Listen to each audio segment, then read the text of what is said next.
I'll hand it over to you, Dr. Meniawy. Thanks, Vanessa. Can everyone hear me? Hopefully that's a yes. Yes, and thanks to Ovarian Cancer Australia and to everyone who's attended this time in the evening. Hopefully I won't keep you too long or make this too dry. So there's a lot of kind of details and pictures in those slides, but what I wanted to try and go over is some of the latest developments in ovarian cancer in the last probably 3 or 4 years, and some of the potential directions that we may be headed towards. As Vanessa mentioned, I'm a medical oncologist based in WA. So really the outline is looking over latest developments in immunotherapy, looking at targeted therapies, some of the ongoing trials and the future direction. Immunotherapy for ovarian cancer is something that remains in early development. It remains something that is a promise. It's not yet something that's routinely available. But using the immune system overall has been something that we've been hoping to achieve for more than 150 years. When the first surgeon identified some immune cells in lymph nodes infiltrating tumors and therefore linking potentially immunity and fighting cancer. Fast forward 100 years, and we started developing theories about how the immune system can balance itself against cancer. And the 3 E's of immunity against cancer is either elimination, where there can be cancer cells, but the immune system is in control and has the upper hand, and eliminates all the immune cells. This is something that can last quite a long period of time. On the other end of the spectrum, which is escape, that's when the tumor is growing and is not controlled by the immune system. So there's probably a state in the middle, which is the equilibrium, where there may be some tumor cells, but kept in check by the immune cells. And that can also happen for quite a period of time. I'm not going to go into detail in this slide, but just to show that there's very complex interactions between the different immune cells, things that we call checkpoints or immune checkpoints. These are signals or flags that different cells display to each other to either have an active response against the cancer or virus or infection, or to down play or suppress that response.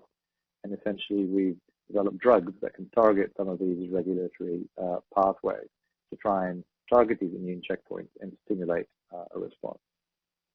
So one of the drugs, and one of the number of drugs that has been developed, and the first to be approved in cancer, is called ipilimumab or Yervoy, and that was the first drug used in melanoma as an immune targeting drug. Going back to ovarian cancer, it's been quite a long time. It's probably more than 15 years that we've recognized a relationship between immunity and immune cells and ovarian cancer. And on this slide, essentially, is just demonstrating how tumors that have immune cells can be kept in control for much longer and for a higher degree of destruction by the immune system compared to those that don't have immune cells within them, suggesting that perhaps if we have a way of activating and bringing in these immune cells into the tumor, then we can achieve this extended, better and longer outcome than without having these cells. And indeed, the first trials of immunotherapy looked at one of the common immunotherapies that's now used in melanoma and lung cancer, and this is called nivolumab. And even this was a very, very small clinical trial that had 20 patients having 2 different doses of this drug. And these lines represent tumor shrinkage. So anything below 0 is a reduction in size of tumors. And this is the duration of how long that was held. So that's more than a year of some of these tumors reaching almost minus 100%, which means disappearing. So small numbers, but show that when immunotherapy works, and long after it was finished, which is usually just the first 2-3 months, then there can still be a long-lasting control that otherwise is not seen with other therapies. The trials that we have seen so far in ovarian cancer are predominantly in ovarian cancer that has recurred rather than just diagnosed, and there's quite a number of trials here, and this is the phase of the trial, and early phase trials are phase 1, phase 2 have larger numbers, and phase 3 are the bigger trials that lead to drug approvals, and you can see that all of these are just phase 1 and 2, so small numbers. And on the right, it shows the chance of the drug working. So these percentages are response, so what proportion of patients this worked. And mostly the numbers have been quite modest when the cancer has already recurred. But in the last few months, there's been 2 trials pushing up that likelihood, going up to almost half of patients had a benefit of getting immune therapy when it was combined with chemo. And another trial showed that a third of patients, 31%, got a benefit when 2 immunotherapy drugs were used instead of 1. Just change the pointer here. And this is just highlighting that one of those last slides, which essentially had recurrent ovarian cancer, tried either 1 immune therapy drug or 2 for 4 cycles, so 4 cycles 3 weeks apart, followed by the 1 drug only. And as I said, the response rate in this trial was about a third, so 31% of patients got a benefit. More recently, in the last 2 to 3 years, been launched a number of immune therapy trials in ovarian cancer that has just been diagnosed. So women that have typically had a stage 3, which is the most common stage of ovarian cancer, will receive typically the standard proven chemotherapy, but adding some immunotherapy agents to it. And there's no formal results from any of these trials, but you can see here that there's 5,000-6,000 patients from these and the previous trials undergoing these new experimental treatments, and hopefully this will result in some successes in newly diagnosed ovarian cancer. Again, trying to invest in the fact that if we can get the immune system to do the job, that can potentially last a lot longer than chemotherapy only. So I think these 2 slides were the wrong way around. So that's just the previous trial and showing that 33% response in combination drugs compared to the 12% response in single drug immunotherapy is one example. Well, the ongoing trials, I've listed some of them, but this is an example of one trial that's running in Australia, and it's running in most states. It's called iPrime, and it's looking at women with newly diagnosed ovarian cancer and having chemotherapy with 2 different immune therapy drugs, and comparing that to the standard chemotherapy, 3 cycles, and surgery, and a further 3 cycles, and then going on to immunotherapy for another 9 cycles, so about 7 months. And that trial is ongoing in Queensland, New South Wales, Victoria, and WA. These are the states that it's running in.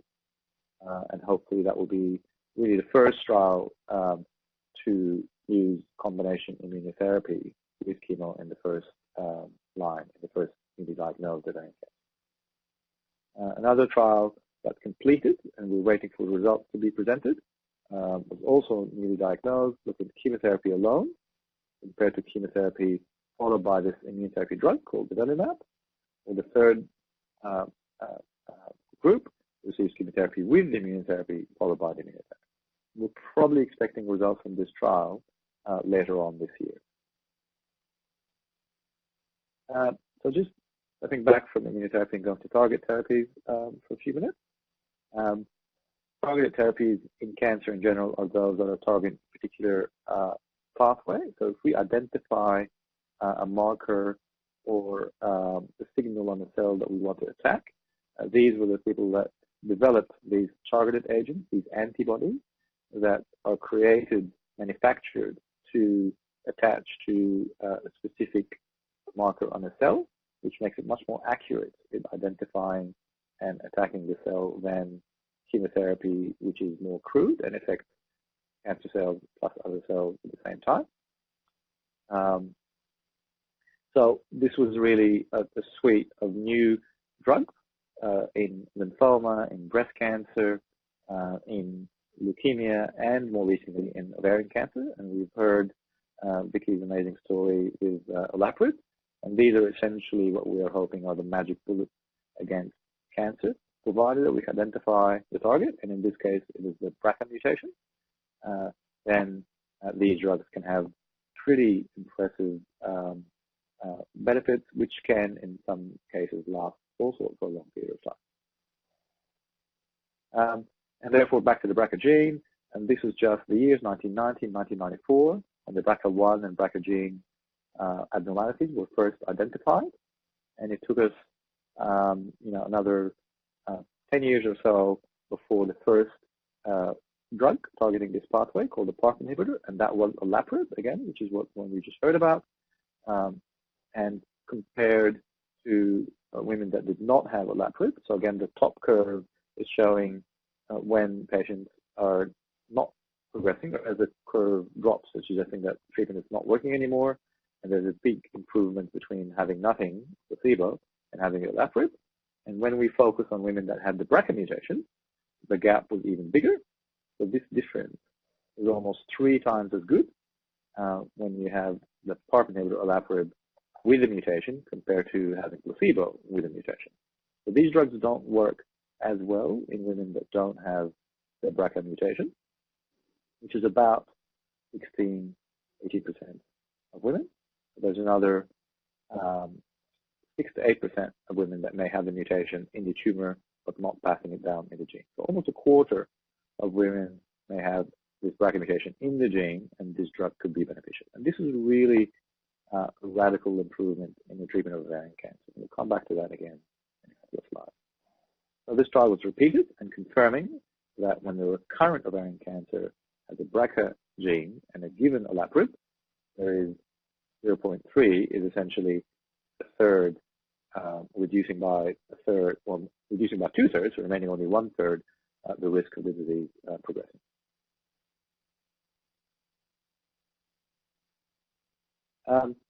This slide is very, very busy, but it's really what's trying to say is, in addition to the BRCA mutations, BRCA are genes that are targeting repair of DNA, how to repair our genes when they get damaged, and they get damaged every day, but they get repaired.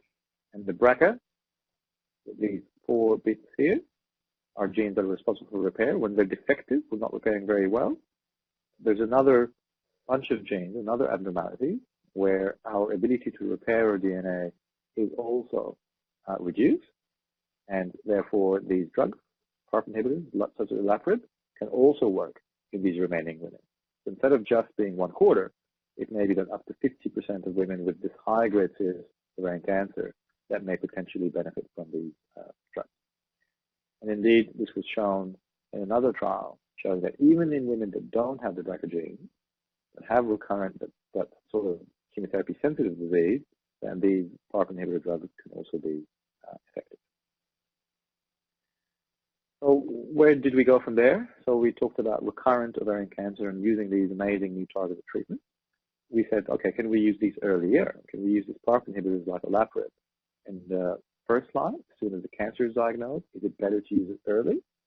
And the SOLO-1 is the first trial to give us a result, and that was looking at olaparib versus placebo if there is a known PRCA mutation, and we're awaiting results from these trials. Probably 1 or 2 of these will also be released this year. For olaparib, this is a publication from late last year. Newly diagnosed women with BRCA gene and advanced ovarian cancer getting olaparib.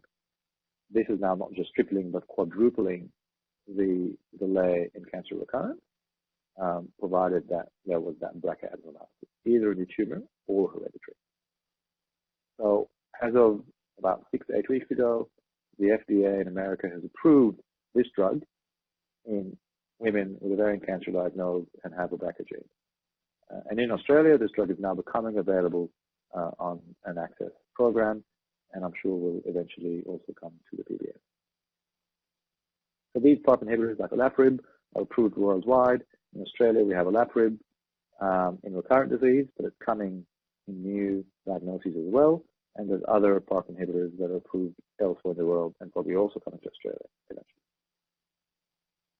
So this is the journey of these PARP inhibitors, these new targeted drugs, from the first activity in the lab, to early trials, to the approval of olaparib in Australia and overseas, to the latest information on not just BRCA, but non-BRCA ovarian cancer, potentially also getting benefit from these targeted drugs. So how these things differ? So we talked in this, we heard already a bit about chemotherapy and targeted therapies and immunotherapy. They're all different in how they work. They're all different in how much side effects they have. So chemotherapy is we established very effective and still very useful for treating ovarian cancer. But these targeted therapies don't have the conventional side effects of chemotherapy. They may have slightly different things, whether it's rash or nausea or other effects on other organs.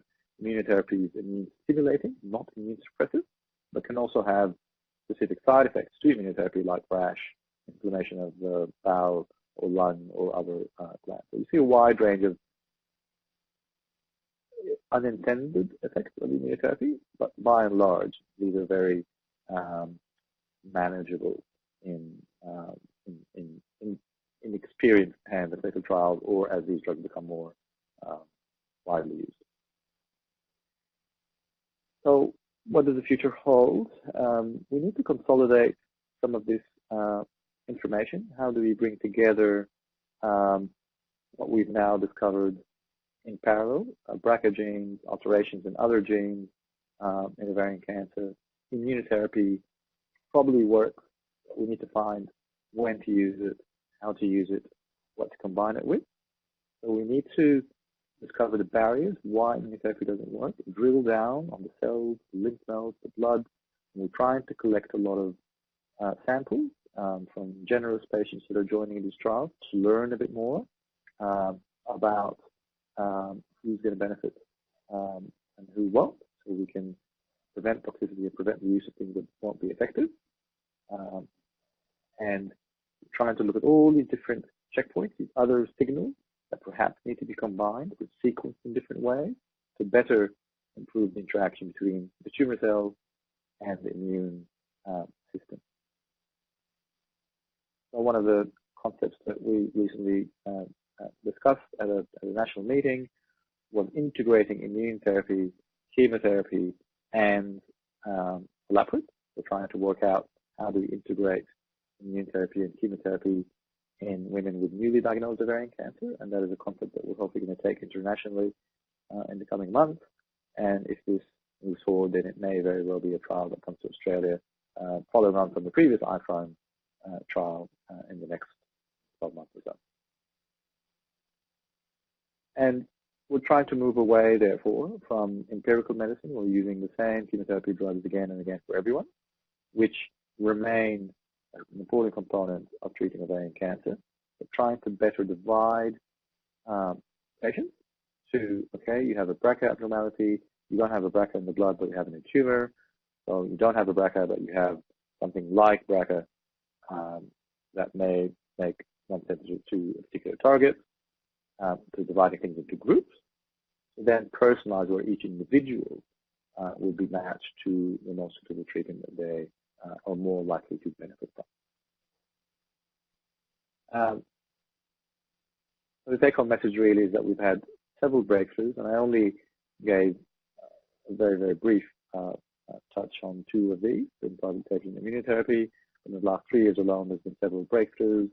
I think survival in ovarian cancer is changing. It's changing, and it's changing now, and it's changing purely, if anything, based on the impact on BRCA-related, or even some of the non-BRCA-related, but similar to BRCA with these new targeted therapies. We're hoping to see some more information about immunotherapy in the coming probably months, but certainly years, and it definitely would not be possible without the generous contribution, time, risk that Vicky and many of the other patients that participated in these trials, not just to get a benefit, but to provide knowledge that's going to advance and improve outcomes for the next patient that has to go through it. That's really all that I have. So thank you again for your time, and happy to take some questions. Well, thank you so much, Dr. Tarek Meniawy, for that very informative presentation. And wow, all this research and the latest developments are just so promising and so exciting for women with ovarian cancer. So thank you.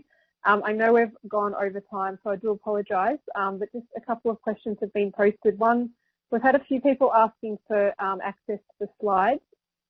All the presentations will be uploaded onto our website, to the Ovarian Cancer Australia website, in the next couple of weeks. And in the next few days, you will receive an email with a link to the recording of the entire webinar. Just a question for you, Dr. Meniawy. How do we gain access to some of these trials that you've spoken about? And one specifically, which hospital in WA are some of the trials happening in?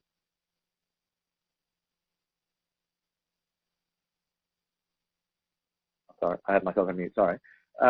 It can be very overwhelming, knowing that there's such a wide range of targets, mutations, abnormalities, and potential trials and how to seek them. So it's probably always a good first point of contact to speak to your oncologist.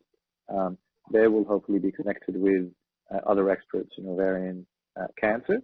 And if they don't know where the trials may be, at least they will hopefully know who to contact to ask where targets may be, or where there may be opinions about particular trials that may be available, just like Vicky has done.